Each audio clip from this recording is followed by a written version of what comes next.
Her har vi Nikolaj Thomasen. Du har været med til at udvikle de her, sådan, hvad kalder man dem egentlig? Jamen, vi kalder dem en M-station, og det kommer fordi, at man har indført stationstræning i dansk fodbold, hvor man gerne vil have meget dynamik og meget gang i træningen, og så kører man mange stationer på samme tid, så spillerne ikke står i en lang kø og keder sig. Ikke?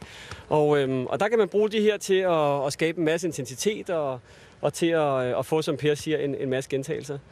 Og man kan sige, at historien bag er jo, at træningsanlæg i Danmark jo ikke har ændret sig, eller i hele verden faktisk, de sidste 30-50 år. Det ser ud som, da jeg startede for 30 år siden.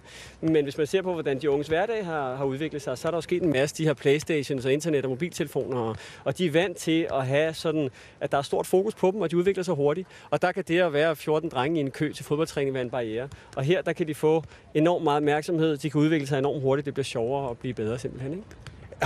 Du må jo næsten have set et behov. Har der også været nogle aftagere indtil videre? Er der nogle klubber, der har været interesseret? Ja, der er mange af de store danske klubber, der har købt. Der er et akademi i Prag, der har købt. Valencia har ringet, for det de er interesserede. Så vi oplever en meget, meget stor interesse, så det er vi rigtig glade for. Men Per, det her, det ligner jo, altså for mig at se, det ser jo teknisk ud, men det ligner også lidt sådan sjov og ballade. Skal der ikke noget hård disciplin indover også? Jo, men det kan du jo tilføre som træner. Jeg synes, noget af det, der er rigtig godt ved trampolin her, det er jo, at man får lyst til at lave nogle lege og være kreativ omkring den. Og de gange, vi har brugt den, for eksempel, så finder de selv på nogle regler for, hvordan den skal bruges på alle mulige måder. Hvordan man hætter, hvordan man sparker, og hvornår man ryger ud, og hvornår man ryger ind i spillet igen.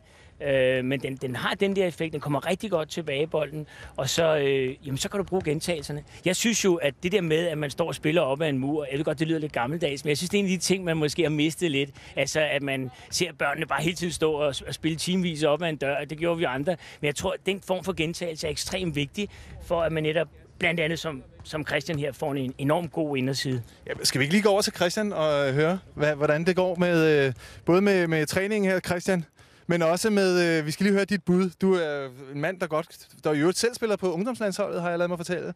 Så for det første, hvordan er det at spille med de her? Og for det andet, hvordan går det i aften?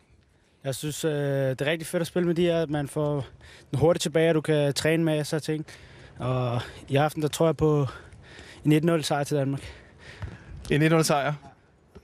Må jeg lige spørge til allersidst, drømmer du selv om at stå ved et VM en gang? Det gør alle drenge, der spiller fodbold. Ja. Så det gør jeg i hvert fald.